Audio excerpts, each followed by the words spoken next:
اللہ الرحمن الرحیم والصلاة والسلام علی سید المرسلین۔ آج ہم سورہ الفاتحہ کے بارے میں بات کریں گے۔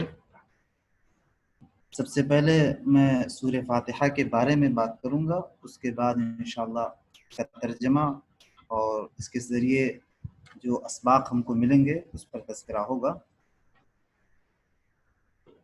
تو سب سے پہلے میں عرض کر دوں کہ ابن عباس رضی اللہ تعالی عنہما سے مروی ہے، وہ فرماتے ہیں کہ سب سے پہلی چیز جو حضرت جبریل علیہ السلام نبی صلی اللہ علیہ وسلم کے پاس لے کر آئے وحی کی شکل میں، وہ یہ تھی کہ انہوں نے کہا اے محمد استعذ، یعنی اعوذ باللہ من الشیطان الرجیم پڑھیے، پھر کہا کہ بسم اللہ الرحمن الرحیم پڑھیے۔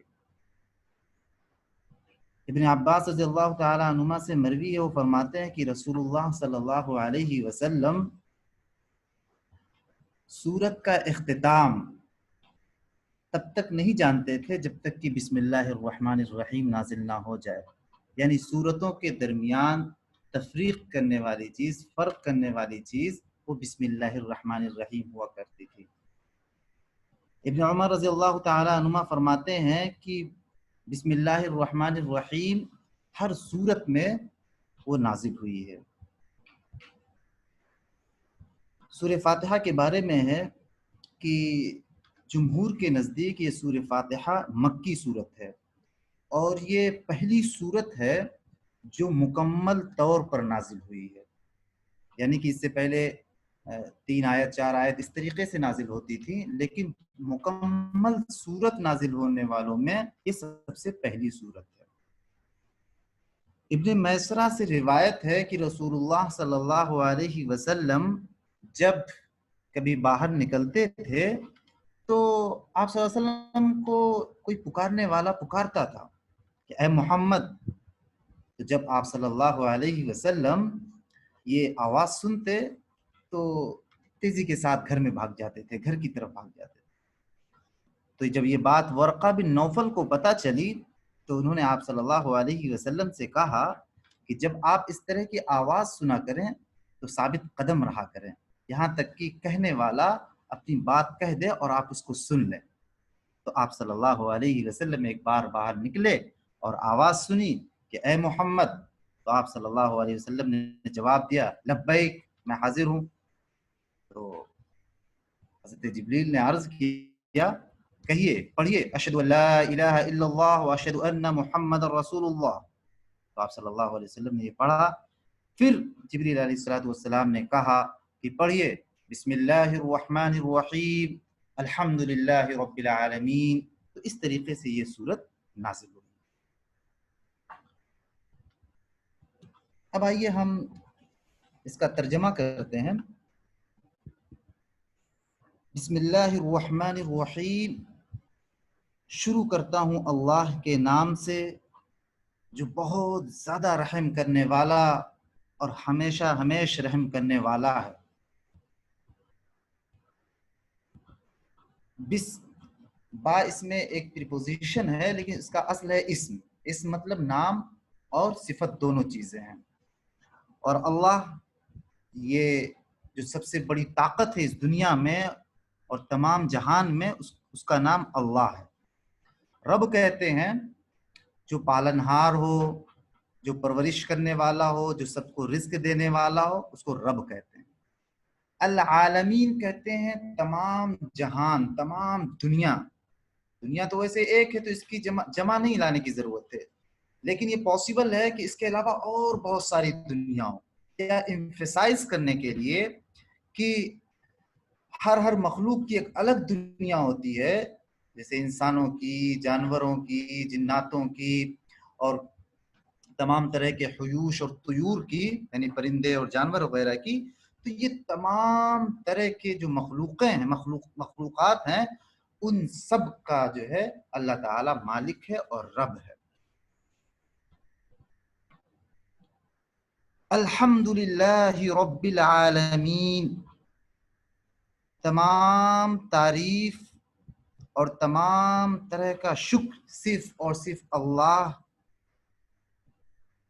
اللہ کو یہ سزاوار ہے، یعنی اللہ تعالیٰ ہی حقدار ہے کہ اس کا شکر ادا کیا جائے اور اس کی تعریف کی جائے، جو تمام جہان کا رب ہے۔ الحمد کا مطلب ہوتا ہے شکر، اور ساتھ ساتھ میں الحمد کا مطلب یہ بھی ہوتا ہے تعریف کرنا۔ تو یہاں پر یہ کہا جا رہا ہے کہ آپ تعریف کیجئے، یعنی تمام تعریفیں اللہ کے لیے۔ کیوں اللہ کے لیے؟ کیونکہ وہ ساری دنیا کا پالنہار ہے، ساری دنیا کو رزق دینے والا ہے، تو تعریف کا مستحق بھی وہی ہے۔ الرحمن الرحیم، رحمان اور رحیم دونوں یہ مبالغے کے صیغے ہیں۔ اس کا مطلب یہ ہوا کہ وہ بہت زیادہ رحم کرنے والا ہے۔ رحمان میں کہا جاتا ہے کہ زیادہ مبالغہ ہے۔ اس کا مطلب یہ ہوا کہ اللہ تعالیٰ کی جو رحمت ہے وہ اتنی زیادہ ہے کہ آپ اس کو امیجن بھی نہیں کر سکتے، لیکن اگر آپ دنیاوی چیزوں کے ذریعے آپ اس کو سمجھنا چاہیں تو یہ سمجھیں کہ جس طریقے سے ایک سمندر ہے جس میں پانی ہی پانی ہے، موجیں ہی موجیں ہیں، اسی طرح اللہ تعالیٰ کی رحمت ان موجوں کی طرح، ان پانی کی طرح، جس طریقے سے سمندر میں کثیر جو ہے تعداد میں پانی ہوتا ہے، اسی طریقے سے اللہ تعالیٰ کی رحمت ہے۔ اور الرحیم کا مطلب یہ ہوتا ہے کہ اللہ تعالیٰ کی یہ رحمت ہمیشہ برقرار رہتی ہے، وہ سب پر جاری رہتی ہے۔ جس طریقے سے ایک دریا ہوتا ہے کہ وہ خاموشی کے ساتھ بہتا رہتا ہے، اسی طریقے سے اللہ تعالیٰ کی رحمت انسانوں پر، جناتوں پر، جانوروں پر، پرندوں پر، ہر طرح کی مخلوقات پہ جو ہے اس کی رحمت برقرار رہتی ہے۔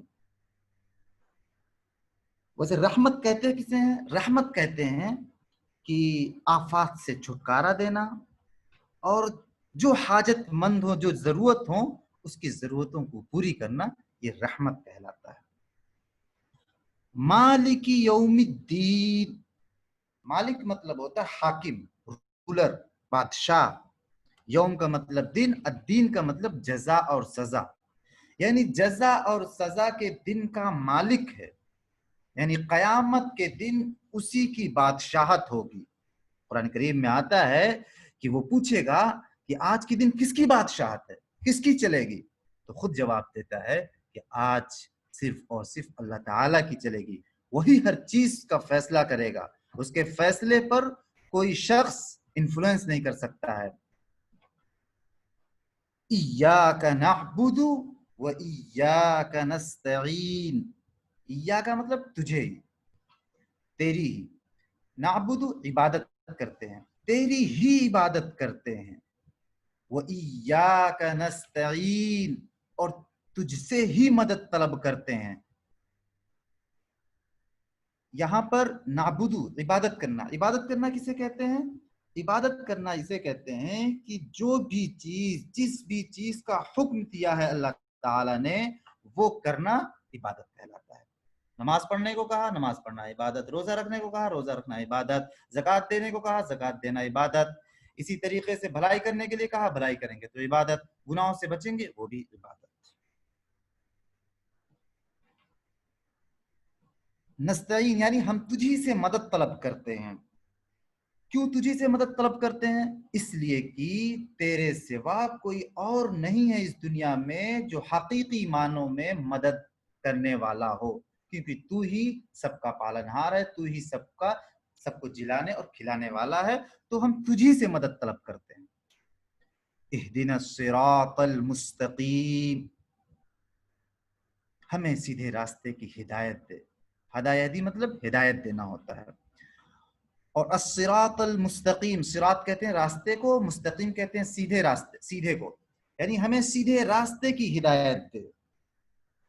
یہ ہدایت کیسے نصیب ہوتی ہے؟ ہدایت دو طریقوں سے نصیب ہوتی ہے۔ پہلی چیز یہ ہے کہ آپ دلیل کے ذریعے، حجت کے ذریعے، ایویڈنسز کے ذریعے آپ جاننے کی کوشش کریں، حقیقت کے جاننے کی کوشش کریں۔ دوسرا طریقہ یہ ہے کہ آپ اپنے باطن کا، آپ اپنے انر سول کی جو ہے آپ اس کی صفائی کریں، اس کا تصفیہ کریں، اس کی ریاضت کریں، ذکر و اذکار کریں، اس طریقے سے جو ہے آپ صحیح راستے کی طرف آئیں گے۔ ہدایت کا یہ بھی مطلب ہوتا ہے کہ کوئی ذات یا کوئی شخص جو ہے آپ کو آپ کی منزل تک پہنچا دے۔ ایک تو ہوتا ہے کہ آپ جو ہے بیٹھے بیٹھے ایک راستہ بتلا دیں کہ آپ ایسے ایسے ایسے کر کے آپ وہاں تک پہنچ جائیں گے۔ دوسرا طریقہ یہ ہے کہ آپ اس منزل تک اس کی انگلی پکڑ کر پہنچا دیں۔ تو ہم اللہ تعالیٰ سے دعا کرتے ہیں کہ اے اللہ ہمیں سیدھے راستے کی ہدایت دے، ہمیں سیدھے راستے پر تو لگا دے۔ صراط الذین انعمت علیہم، ان لوگوں کا راستہ جن پر تو نے انعام کیا ہے۔ کن پر انعام کیا ہے؟ اللہ تعالیٰ خود فرماتا ہے قرآن کریم میں کہ انعم اللہ علیہم من النبیین والصدیقین والشہداء والصالحین، کہ میں نے نبیوں پر، صدیقین پر اور شہداء پر اور صالحین پر ہم نے اپنی نعمتیں نچھاور کی ہیں۔ تو ہم بھی دعا کرتے ہیں کہ اللہ تعالی ہمیں ایسے لوگوں کے راستے پر لگا دے۔ غیر المغضوب علیہم ولا الضالین، نہ کہ ان لوگوں کے راستے پر جن پر تیرا غضب نازل ہوا۔ المغضوب علیہم کہتے ہیں جن پر غضب نازل ہوا، جن پر اللہ تعالیٰ کا غصہ نازل ہوا، جن پر اللہ تعالیٰ کی لعنت ہوئی ہو، ان کے راستے پر نہیں۔ ولا الضالین، نہ کہ ان لوگوں کے راستے پر جو راستہ بھٹک گئے ہیں، جو سیدھے راستے سے ہٹ گئے ہیں، ان لوگوں کے راستے پر بھی نہیں۔ آمین، اللہ تعالیٰ قبول فرمائے۔ یہ اس کا مختصر سا ترجمہ ہو گیا اور اس کی چھوٹی سی تفسیر ہو گئی۔ اب آئیے ہم اس کی جو فضیلت ہے اور اس سے جو ہمیں سبق ملتا ہے اس پر ہم تذکرہ کرتے ہیں۔ ریزنز فار ریویلیشن تو میں نے پہلے ہی تذکرہ کر دیا ہے کہ آپ صلی اللہ علیہ وسلم باہر نکلتے تھے تو اس طرح کی آواز سنتے تھے، وہ والے حدیث، تو یہ وہیں پر یہاں پر ضرورت نہیں مجھے لگتا ہے کہ دوبارہ سے اس کا ذکر کرنا ٹائم کی کمی کی وجہ سے۔ تو اس میں جو لیسنز ہم کو ملتے ہیں اور اس صورت کی جو فضیلت ہے اس سے ہمیں کیا فائدہ ملنے والا ہے اس پر ہم تذکرہ کرتے ہیں۔ تو حضرت ابو ہریرہ رضی اللہ تعالیٰ عنہ سے مروی ہو فرماتے ہیں کہ رسول اللہ صلی اللہ علیہ وسلم نے فرمایا کہ ابی بن کعب نے ام القرآن کو آپ صلی اللہ علیہ وسلم کے سامنے پڑھا۔ ام القرآن کا مطلب یہ ہوتا ہے یہ سورہ فاتحہ، کیونکہ سورہ فاتحہ کے بہت سے نام ہیں، ام القرآن ہے، اسب المثانی ہے، الفاتحہ ہے۔ الفاتحہ اس لیے کہتے ہیں کہ یہ جو ہے کتاب کے قرآن کے بالکل شروع میں فاتحہ بگننگ کو کہتے ہیں۔ سب المثانی اس لیے کہتے ہیں کہ یہ بار بار، یہ 7 آیتیں بار بار نماز میں ہم پڑھتے ہیں، اس لیے کہتے ہیں۔ ام القرآن اس لیے کہتے ہیں کہ یہ ام القرآن اس لیے کہتے ہیں کہ اس صورت میں قرآن کی جو اصل روح ہے وہ اس میں نازل ہو گئی ہے، اسی لیے خود آپ صلی اللہ علیہ وسلم قسم کھا کر کہتے ہیں کہ اللہ تعالیٰ نے نہ تو ایسی صورت، ایسی چیز نہ تورات میں نازل فرمائی ہے، نہ انجیل میں نازل فرمائی ہے، نہ زبور میں نازل فرمائی ہے، نہ قرآن میں اس جیسی کوئی صورت نازل فرمائی ہے۔ اور یہ 7 آیتیں ہیں جس کو ہم بار بار بار بار نماز میں پڑھتے ہیں، یہ اللہ تعالیٰ نے مجھے عطا کی ہے، یعنی آپ صلی اللہ علیہ وسلم کو۔ اس کی فضیلت اس بات سے بھی پتہ چلتی ہے کہ سورہ فاتحہ پڑھے بغیر نماز نہیں ہوتی ہے۔ یہ بخاری اور مسلم سے بات جو ہے اخذ کی گئی ہے۔ اور اس سے جو ہمیں سبق ملتا ہے وہ یہ ملتا ہے کہ ہمیں ہر کام کرنے سے پہلے بسم اللہ پڑھنا چاہیے۔ اس کے کیا فائدہ ہوتے ہیں؟ سب سے پہلا فائدہ یہ ہوتا ہے کہ جب آپ بسم اللہ الرحمن الرحیم پڑھ کے کوئی کام شروع کرتے ہیں تو اس سے یہ پتا چلتا ہے کہ آپ جو ہے گول اورینٹڈ ہے، آپ اپنے کام پر فوکس ہیں، آپ کا کیا مقصد ہے، کیا آبجیکٹیو ہے، اس کی طرف آپ اپنے آپ کو کنسنٹریٹ کر پاتے ہیں، پہلی چیز۔ دوسرا فائدہ یہ ہو جاتا ہے کہ آپ جیسے بسم اللہ الرحمن الرحیم پڑھتے ہیں تو آپ کو یہ چیز ریمائنڈ کرا دیتی ہے کہ میں اللہ تعالیٰ کا نام لے رہا ہوں، کہیں ایسا تو نہیں کوئی غلط کام کر رہا ہوں، تو آپ غلط کام سے رک جاتے ہیں۔ تیسری چیز یہ ہے کہ بسم اللہ الرحمن الرحیم پڑھنے سے آپ کو اللہ تعالیٰ کی مدد حاصل ہو جاتی ہے۔ اور اس میں الحمدللہ کا لفظ جو یوز ہوا ہے وہ اس کے بارے میں صحیح مسلم میں جو ہے بتایا گیا ہے کہ یہ سب سے افضل دعا ہے، یہ ایسی دعا ہے جو قیامت کے دن میزان کو بھر دے گی. تو یہ دعا ہمیں بار بار بار بار پڑھتے رہنا چاہیے. اور سورہ فاتحہ کے بارے میں بتایا جاتا ہے کہ سورہ فاتحہ الدعا، اس کا ایک نام الدعا بھی ہے، یہ دعا ہے ہی.